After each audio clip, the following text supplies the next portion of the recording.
Call It What You Want is based on the riff and chord changes to the song Messin' with the Kid. Now, what's great about this song is it's kind of got a signature lick to it. You'll find those throughout blues songs, but this one is really a predominant idea in this song. So let's start here with the opening riff. So I counted in 1, 2, 3, 4. So it's quite pentatonic mostly. Again. Now what I like to do often is play rhythm parts that are little single line, little funky passages that you might find in a song like this that's up-tempo. It's got sort of an old twist sort of beat to it. So when the actual rhythm part comes in, I play on the first beat. 1, 2, 3, 4.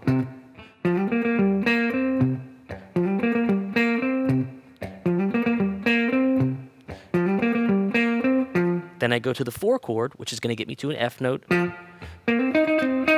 Repeat the riff up a set of strings, if you will. Back. Now you're going to go up a whole step to G. Repeat the same riff idea.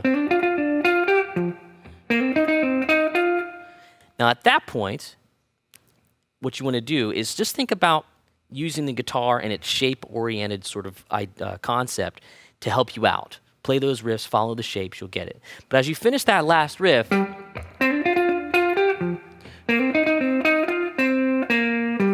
to the signature line. Okay? So that's part 1, or verse 1. Now, what I like to do here, I'll often play very high chord inversions for my rhythm parts. So in the second half of this, imagine that chord shape. It's a C7, but I'm going to play it just with those 3 strings.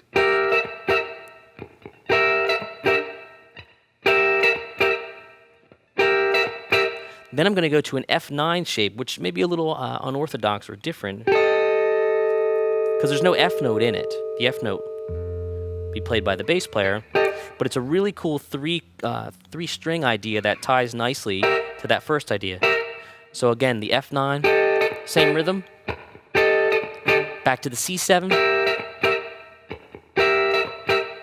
Okay, then I'm going to play this G7. One of my favorite ways to play a 7th chord, check it out. The root note falls on the first string there. Here's your G, 2nd string, sorry. Then another really cool way to play a 7th chord that we're going to use for F in this case. Check that out.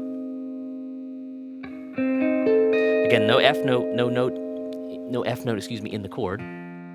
It's always great to leave the root notes out and let the bass player cover them. Now we could go back to that for the 1 chord, but remember, when we do the turnaround, we come back to the signature riff. Now what I did here was take the signature riff up an octave.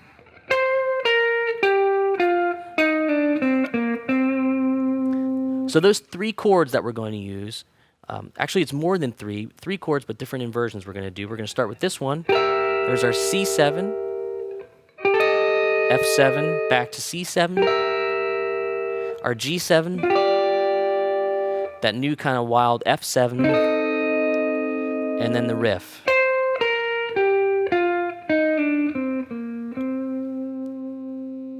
And you can call it what you want. I call it a cool, funky song in the key of C. There you go.